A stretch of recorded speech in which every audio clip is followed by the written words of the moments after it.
AITA for finally snapping after my partner kept choosing everyone else over me. I, 27F, have been dating my boyfriend, Mark, 29M, for just over 3 years.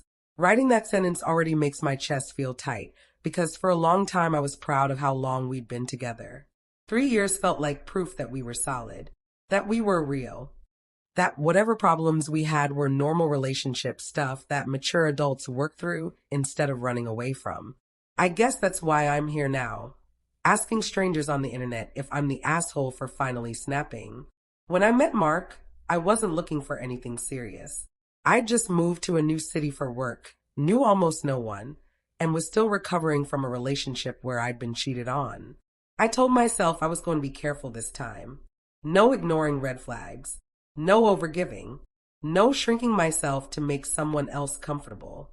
Mark was charming in a quiet way. Not flashy. Not the kind of guy who demanded attention when he walked into a room. He was thoughtful, soft-spoken, and incredibly good at making people feel heard.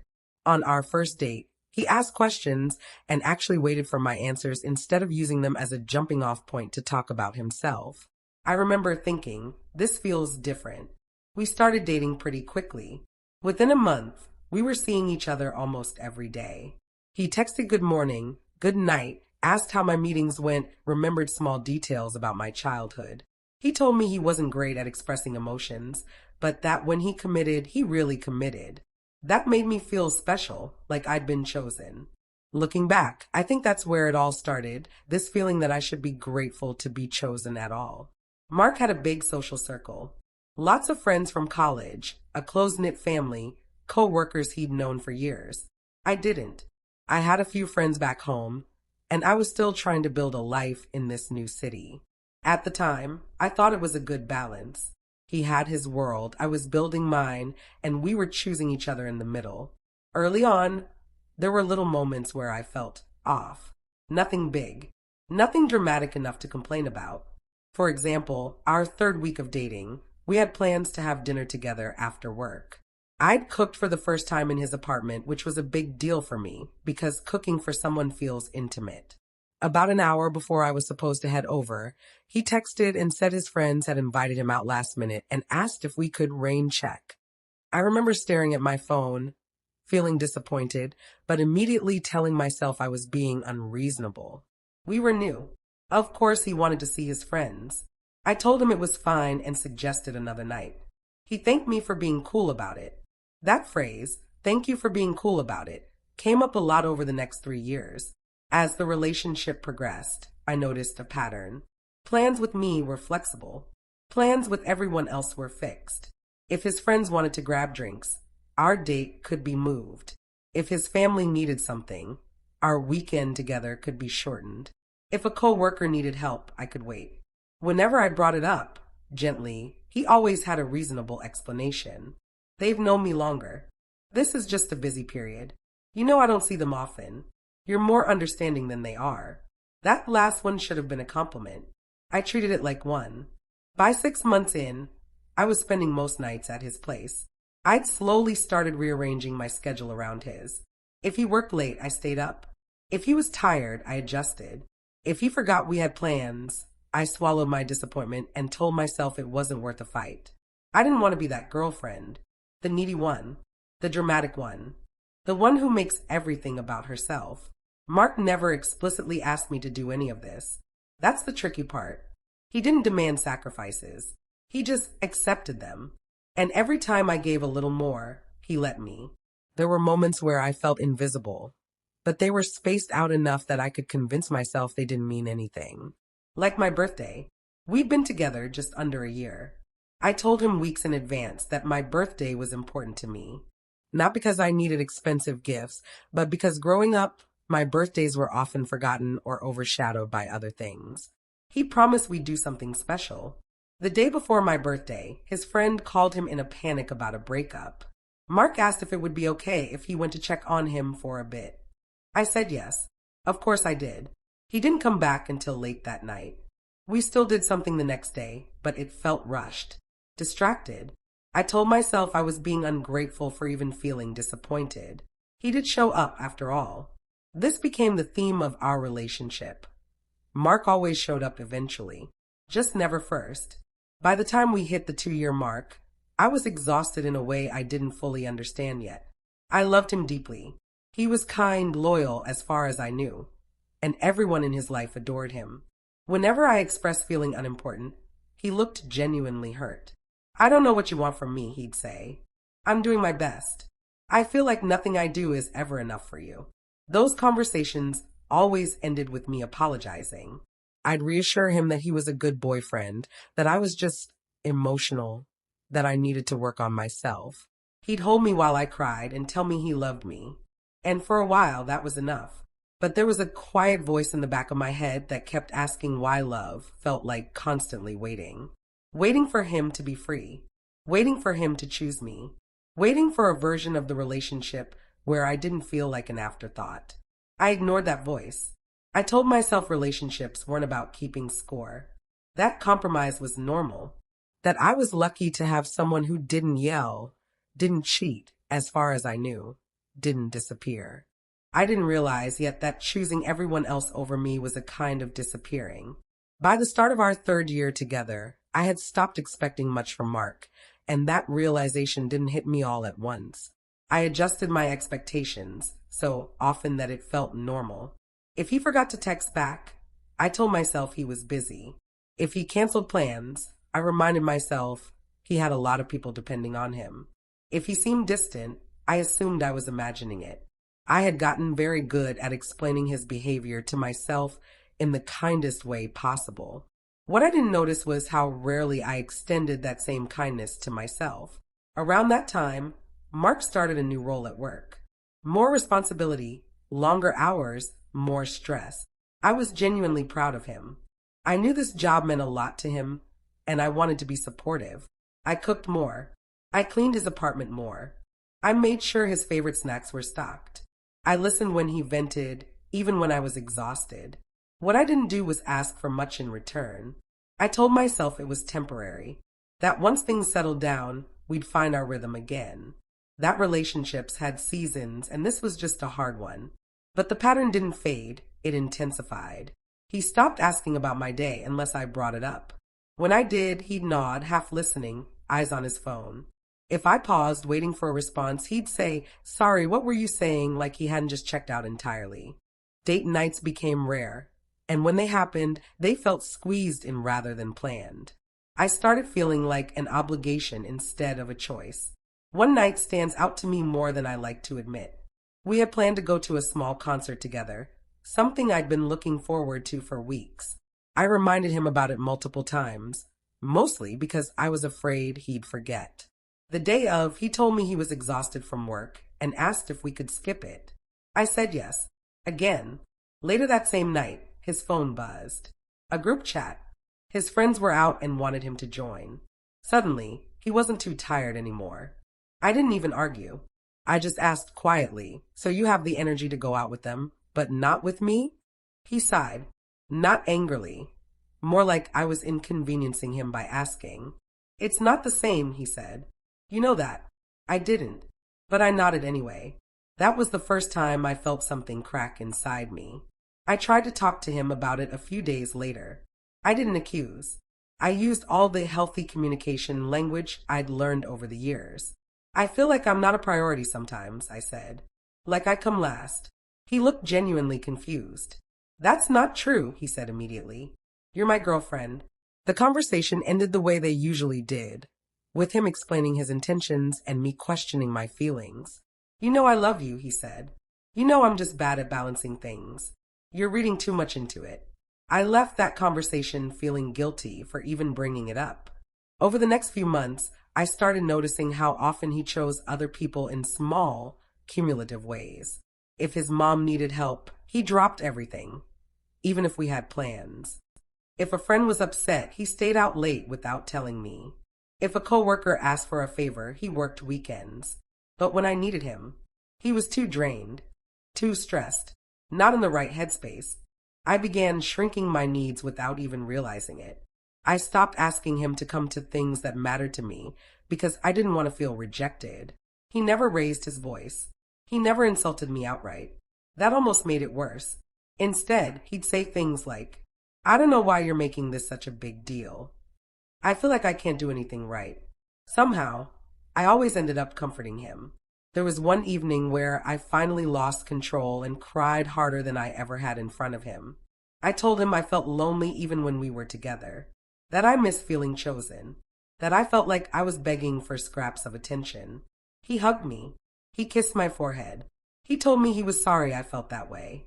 Not sorry for his actions, sorry for my feelings. Things would improve slightly after moments like that. He'd be more attentive for a week or two. He'd plan a date. He'd text more. And every time, I'd feel relief wash over me like I'd narrowly avoided losing him. I didn't realize I was being trained. The real shift happened when I started noticing another name come up more often. Her name was Lily. Lily was a coworker. I knew about her early on. He mentioned her in passing. Team projects, long hours, shared stress. I didn't think much of it at first. I trusted him. I wanted to trust him. But over time, her name came up a lot. She gets it. She's dealing with the same stuff. She's really easy to talk to. I told myself not to be paranoid. Still, there were moments that made my stomach twist. He'd text her back immediately, but take hours to respond to me. He'd vent to her about work, but say he was too tired to talk when I asked how his day was. One night, we were sitting on the couch together. His phone buzzed, and he smiled before he even looked at the message. I asked casually, "Who's that?" "Lily," he said, without hesitation. "She's freaking out about a deadline." I waited for him to put the phone down. He didn't. I sat there next to him, feeling like I was intruding on something I wasn't meant to be part of. When I finally said something, again, calmly, he got defensive. "You're being insecure," he said. "She's just a friend." That phrase, "just a friend," echoed in my head long after the conversation ended. I started questioning myself constantly. By the time our 3-year anniversary approached, I felt hollow. I loved him, but I was tired. Tired of waiting. Tired of understanding. Our anniversary itself was fine. He got me flowers. We went to dinner. He told me he loved me. Anyone looking in from the outside would have thought we were solid. But I couldn't shake the feeling that I was standing on unstable ground. I didn't know it then, but the betrayal wasn't coming. It had already started. Update. By the time Lily stopped feeling like just a co-worker, I didn't have proof of anything. I had patterns. And patterns are harder to argue with, especially when the person you're with keeps insisting you're imagining them. It started with small things. Mark stopped coming to me first when something bothered him. I'd hear about issues at work days later, usually prefaced with, "Yeah, I already talked this through with Lily." He'd reference things she'd said, advice she'd given, opinions she had, not just about work, but about me. The private jokes bothered me more than I expected. I'd catch half smiles at his phone, laughter without context. When I asked what was funny, he'd summarize it in a way that made it sound insignificant, like I was supposed to get it even though I wasn't part of it. Then came the moment that shifted something in me. During one argument, where I told him I felt like I wasn't a priority anymore, he said, "Lily thinks you've been really overwhelmed lately. So maybe that's why you're feeling this way." I remember staring at him, completely stunned. "Why does Lily know how I'm feeling?" I asked. He looked confused. "Because I talked to her. She knows what's going on." That was the first time I realized he wasn't just venting to a friend. He was confiding in her about our relationship, about my emotions, about things I thought were private between us. When I finally confronted him directly, he didn't deny anything, but he didn't take responsibility either. "There's nothing physical. You're overthinking this. She's just easy to talk to. You're being insecure." Every concern I raised became a character flaw of mine. Then came the day that broke whatever denial I had left. I'd had a genuinely terrible day, emotionally drained to the point where I barely felt functional. I texted Mark and asked if he could come home early because I needed him. I didn't guilt him. I didn't pressure him. I just asked. He said he'd try. Hours passed. Eventually, he texted to say Lily was having a rough day and needed support. He didn't ask how I felt about that. He didn't acknowledge that I'd asked for him first. That night, I saw photos online, co-workers out together. Mark and Lily standing close, laughing. Nothing inappropriate enough to confront, but enough that the message was clear. And this time I didn't cry. Something just clicked. When he came home later, I didn't yell. I didn't argue. I told him very calmly that I felt like I had been patient for years and had received the bare minimum in return. That's when he snapped. He accused me of being dramatic, of throwing everything away over nothing, of refusing to acknowledge how hard he'd been trying. He told me I was unfair, that I was making him the villain, that nothing he ever did was enough for me. Listening to him, I realized something painfully clear. My patience had never been seen as love. It had been seen as permission. Update. After everything that happened, I didn't leave right away. What I did instead was emotionally step back, so far that even I didn't recognize myself at first. That was also the first time I finally told my friends the full story. Not the watered-down version. Not the version where I protected Mark. I told them everything. How long I'd felt second, how often I'd been dismissed, how Lily had quietly become the person he chose over me. They didn't hesitate. He's wrong. This isn't insecurity. This is neglect. Hearing that was like someone finally putting words to a pain I'd normalized for too long. When I went back home, something had shifted. I wasn't sad. I wasn't angry. I was preparing. I stopped imagining a future that included Mark. Instead of waiting for him to come home, I started making plans. I went out with friends. I reconnected with coworkers. I stopped checking my phone to see if he'd texted. There was a coworker, Liam, someone I'd always enjoyed being around but had kept a respectful distance from while I was with Mark. Once I stopped emotionally considering myself taken, that barrier disappeared naturally. One night, Mark came home exhausted and said, I had such a tiring day. I didn't even look at him. I grabbed my jacket and told him I was heading out with friends. The look on his face was confusion mixed with something else. Fear. Maybe. I never verbally broke up with him then. But I also stopped accepting that I was in a relationship. I stopped listening to his work rants. Stopped comforting him. Stopped rearranging my time around his needs. As he noticed the shift, he tried to fix things. He brought flowers, sent apologetic messages, made dinner plans, even tried small gestures like leaving notes or planning weekend outings. But I saw it clearly. This wasn't growth. It wasn't love. It wasn't effort born of understanding my feelings or valuing me. It was panic. A last-ditch attempt to lure me back into the same trap I had been stuck in for years. I ignored it all. Dismissed plans. Left flowers untouched. Deleted some of his messages without reading them.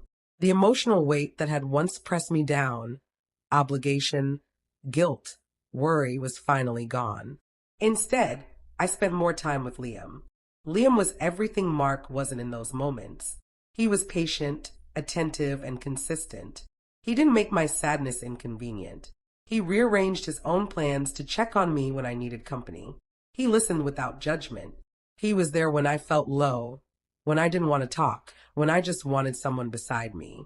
Spending time with Liam reminded me what it was like to feel free in a relationship, or rather, to feel no pressure at all. I was attracted to him, yes, but more importantly, I felt safe, understood, and valued. I didn't have to perform love. I didn't have to negotiate care. It was given naturally, without expectation. Meanwhile, Mark started using the same phrases I had once used with him. I feel like I'm not a priority anymore. I feel like you don't care about me. I miss you. And there were moments when he was practically begging for my attention. But I felt detached. I wasn't cruel, I just didn't care. I had experienced firsthand what emotional neglect felt like, and I refused to return to that cycle. After a particularly stressful day at work, my mind wandered to Mark and everything between us. For a moment, I thought about leaving him for good. But 3 years felt heavy. I had invested time, emotions, memories. Letting go felt impossible. That night, Liam noticed something was wrong. We ended up walking and talking for hours. He didn't ask prying questions. He just listened. He stayed, offering quiet support. It was during that time, in a small moment in public, that I realized just how much Liam cared. A friend of his came by, wished him a happy birthday, and asked, surprised, why he'd canceled his own party. I froze. When the friend left, I asked Liam why he had done that, and he finally admitted the truth. He had canceled his own birthday to spend time with me. Then he told me his feelings, simply and honestly. When I explained my situation with Mark, he didn't push. He promised he would respect whatever decision I made. I came home feeling strangely calm.